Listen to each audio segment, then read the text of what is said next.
আসসালামু আলাইকুম ওয়া রাহমাতুল্লাহ।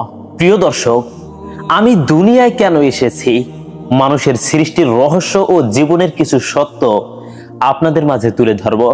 বন্ধুরা, আমি দুনিয়ায় কেন এসেছি এই প্রশ্নের উত্তরেই মানুষকে আল্লাহর পথে ফেরায়, আত্মার জাগরণ ঘটায়। প্রতিদিন আমরা কাজ করি, খাই, ঘুমাই, কিন্তু আসল উদ্দেশ্য কি জানি? আল্লাহ আমাদের কেবল খাওয়া, ঘুমানো বা চাকরি করার জন্য সৃষ্টি করেননি, বরং আমাদের অস্তিত্বের পেছনে এক মহা উদ্দেশ্য লুকিয়ে আছে। আল্লাহ তাআলা কুরআনে বলেন, ওয়ামা খলাকতুল জিন্না ওয়াল ইনসা ইল্লা লিয়াবুদুন, অর্থাৎ আমি জিন ও মানুষকে সৃষ্টি করেছি শুধুমাত্র আমার ইবাদতের জন্য। সূরা আয-যারিয়াত। এই আয়াতেই পুরো জীবনের উদ্দেশ্য ইবাদত, অর্থাৎ আল্লাহর নির্দেশ অনুযায়ী জীবনযাপন করা বোঝায়। প্রিয় দর্শক, আল্লাহ তাআলা মানুষকে কেন সৃষ্টি করেছেন, তাই মানুষের সৃষ্টি ও আদম আলাইহিস সালামের কিছু ইতিহাস এখন তুলে ধরছি। আল্লাহ তাআলা প্রথম মানুষ হযরত আদম আলাইহিস সালামকে সৃষ্টি করেন। তাকে সৃষ্টি করার আগে ফেরেশতাদের বললেন, ইন্নী জাইলুম ফিল আরদি খলিফা, অর্থাৎ আমি পৃথিবীতে একজন প্রতিনিধি স্থাপন করতে যাচ্ছি। সূরা আল বাকারা। ফেরেশতারা তখন বলছিলেন, হে আল্লাহ, আপনি কি এমন কাউকে সৃষ্টি করবেন যে সেখানে অশান্তি সৃষ্টি করবে? তখন আল্লাহ তাআলা বললেন, আমি যা জানি তোমরা তা জানো না। এখান থেকেই শুরু মানুষের দায়িত্ব, খিলাফত, অর্থাৎ পৃথিবীতে আল্লাহর বিধান অনুযায়ী জীবন পরিচালনা করা।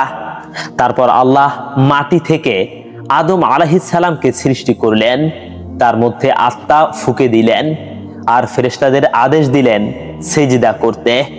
সবাই সিজদা করলো, কিন্তু ইবলিস অহংকারে অস্বীকার করলো।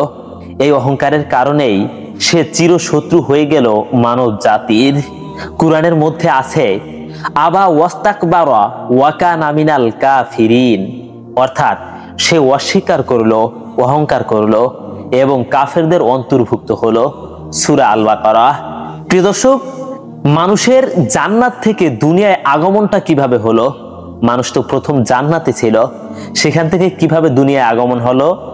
হযরত আদম ও হাওয়া আলাইহিস সালাম জান্নাতে ছিলেন, কিন্তু ইবলিস তাদের প্রতারণা করে নিষিদ্ধ ফল খাওয়ালো।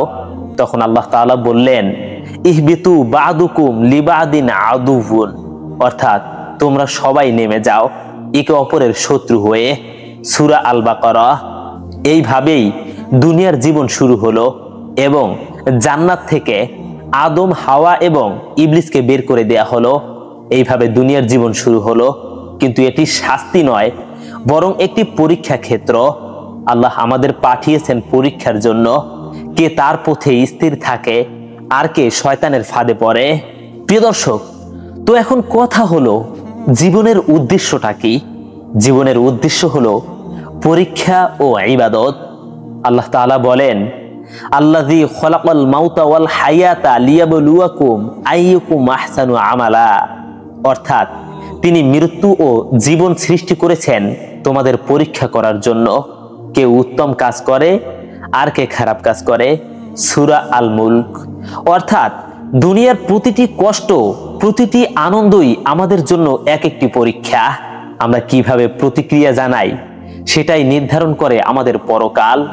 রাসূল সাল্লাল্লাহু আলাইহি ওয়াসাল্লাম বলেছেন, দুনিয়া হচ্ছে মুমিনের জন্য কারাগার এবং কাফেরদের জন্য জান্নাত। সহিহ মুসলিম শরীফের হাদিস। অর্থাৎ দুনিয়া আমাদের আসল ঘর নয়, এটি শুধুই অল্প সময়ের জন্য পরীক্ষা কেন্দ্র। তাই প্রিয় দর্শক, দুনিয়ায় আমরা যারা আল্লাহর হুকুম আহকাম পালন করি, আল্লাহর পাঁচ ওয়াক্ত ইবাদত করি, কিংবা আল্লাহর প্রত্যেকটা ফরজ বিধান মেনে চলি, হয়তো সেই মুমিনদের জন্য দুনিয়া একটু কষ্টের হতে পারে, হয়তো তারা বিভিন্ন দিক থেকে অভাবে থাকতে পারে। এটা কোনো খারাপ বিষয় নয়, এটা হলো সেই মুমিনদের জন্য মহান রব্বুল আলামিনের পক্ষ থেকে পরীক্ষা। আল্লাহ তার প্রিয় বান্দা বান্দীদের পরীক্ষা করে দেখছেন তারা পরীক্ষায় পড়লে আল্লাহর হুকুমের উপর অবিচল অটল থাকে কিনা। কিন্তু এর বিপরীতে আপনি কাফেরদের দিকে তাকালে দেখতে পাবেন কাফেররা অনেক বেশি শান্তিতে আছে, তাদের ধন সম্পদ অনেক বেশি, ইনকাম আয় রোজগার বেশি, তারা দুনিয়াতে খুবই শান্তিতে আছে। এটা দ্বারা কি বুঝায়? এটা দ্বারা এই বার্তা স্পষ্ট যে এই দুনিয়া মুমিনদের জন্য আসল ঠিকানা নয়। মুমিনদের জন্য প্রকৃত আসল ঠিকানা হলো পরকাল, যেখানে মুমিনরা পাবে জান্নাত।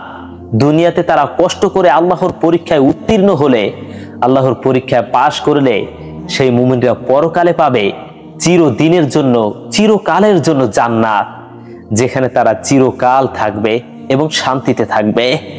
প্রিয় দর্শক, তাহলে জানতে হয় মৃত্যুর পরের জীবন সম্পর্কে। দুনিয়ার পরেই শুরু হবে আখিরাতের প্রকৃত জীবন। আল্লাহ তাআলা বলেন, কুল্লু নাফসিন যায়িকাতুল মাউত সুম্মা ইলাইনা তুরজাউন, অর্থাৎ প্রত্যেক প্রাণী মৃত্যুর স্বাদ গ্রহণ করবে, তারপর তোমরা আমার কাছেই ফিরে আসবে। সূরা আনকাবুত। কবর থেকে সবাই উঠবে, হিসাব হবে, তারপর জান্নাত বা জাহান্নাম নির্ধারণ হবে।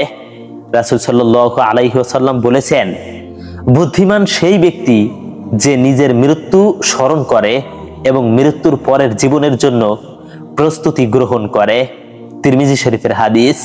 তাই প্রিয় দর্শক, রাসূলের এই হাদিস দ্বারা স্পষ্টভাবে বোঝা যায় বুদ্ধিমান সেই ব্যক্তি যে মৃত্যুকে স্মরণ করে এবং মৃত্যুর পরে যে আমাদের যে জীবনটা আছে সেই জীবনের জন্য প্রস্তুতি গ্রহণ করে। অর্থাৎ এই দুনিয়ায় আমরা চিরকাল থাকবো না, আমাদের প্রত্যেকটা প্রাণীর মৃত্যুবরণ করতে হবে। তারপরে মৃত্যুর পরে আমরা যে দুনিয়াতে যাব সেখানের জন্য কিন্তু অবশ্যই একটা আয় রোজগার করতে হবে। সেই দুনিয়ায় আমরা শান্তিতে থাকবো নাকি কষ্টে থাকবো, এটা কিন্তু একান্তই আমাদের হাতে। আমরা যদি দুনিয়াতে থাকতে ঠিকঠাক ভাবে আল্লাহর হুকুম আহকাম মেনে চলি, তাহলে কিন্তু আমরা পরকালের জন্য প্রস্তুতি গ্রহণ করতে পারবো, পরকালে শান্তিতে থাকতে পারবো। তাই রাসূল সাল্লাল্লাহু আলাইহি ওয়াসাল্লাম বলেছেন, বুদ্ধিমান সেই ব্যক্তি যে নিজের মৃত্যুকে স্মরণ করে এবং মৃত্যুর পরের জীবনের জন্য প্রস্তুতি গ্রহণ করে। এই হাদিসটি কিন্তু আমাদেরকে মনে রাখতে হবে এবং সেই অনুযায়ী কাজ করতে হবে। প্রিয় দর্শক, আমরা দুনিয়ায় এসেছি কোনো কাকতালীয় কারণে নয়। আল্লাহ আমাদের বেছে নিয়েছেন তার ইবাদত, আনুগত্য এবং পরীক্ষা দেওয়ার জন্য। আমাদের কাজ হলো আল্লাহর সন্তুষ্টি অর্জন করা, ন্যায়ের পথে থাকা এবং পরকালে জান্নাতের জন্য প্রস্তুতি নেওয়া। আল্লাহ তাআলা বলেন, ইয়া আইয়ুহাল ইনসানু ইন্নাকা কাদিহুন ইলা রব্বিকা কাদহান ফামুলাকিহ, অর্থাৎ হে মানুষ, তুমি তোমার প্রভুর দিকে কঠোর পরিশ্রম করে চলেছ, অবশেষে তুমি তার সাথেই সাক্ষাৎ করবে। সূরা ইনশিকাক। প্রিয় ভাই ও বোনেরা, আজ যদি আমরা বুঝতে পারি কেন আমরা দুনিয়ায় এসেছি, তাহলে আমাদের প্রতিটি নামাজ, প্রতিটি দোয়া, প্রতিটি দান হবে এক মহামূল্যবান বিনিয়োগ পরকালের জন্য। হে আল্লাহ, আমাদেরকে তোমার সৎ বান্দাদের অন্তর্ভুক্ত করো এবং আমাদেরকে তোমার প্রিয় ও সন্তুষ্ট কাজের দিকে পরিচালিত করো। আমরা যেন দুনিয়ায় তোমার পরীক্ষায় পাশ করতে পারি, আমাদের সেই তৌফিক দাও, আমিন। প্রিয় দর্শক, এই হলো আমাদের আজকের ভিডিওটি খুবই গুরুত্বপূর্ণ। আমরা কেন দুনিয়ায় এসেছি, কেন আল্লাহ তাআলা মানুষ সৃষ্টি করেছে, আমাদের সৃষ্টির আসল উদ্দেশ্যটা কি, রহস্যটা কি, এটা যদি আমরা না জানি তাহলে আমরা কিভাবে আল্লাহর পরীক্ষায় পাশ করতে পারবো? এটা জানা আমাদের প্রত্যেকটা মানুষের দায়িত্ব। তাই প্রিয় দর্শক, ভিডিওটি আপনার উপকারে আসলে এখনই শেয়ার করুন, যেন দুনিয়ার প্রত্যেকটি মানুষ কেন আমরা দুনিয়াতে এসেছি তা সম্পর্কে জানতে পারে। আর যদি এই ভিডিও থেকে আপনার একটু উপকার হয়ে থাকে তাহলে এখনই চ্যানেলটিকে সাবস্ক্রাইব করুন। আসসালামু আলাইকুম ওয়া রাহমাতুল্লাহ।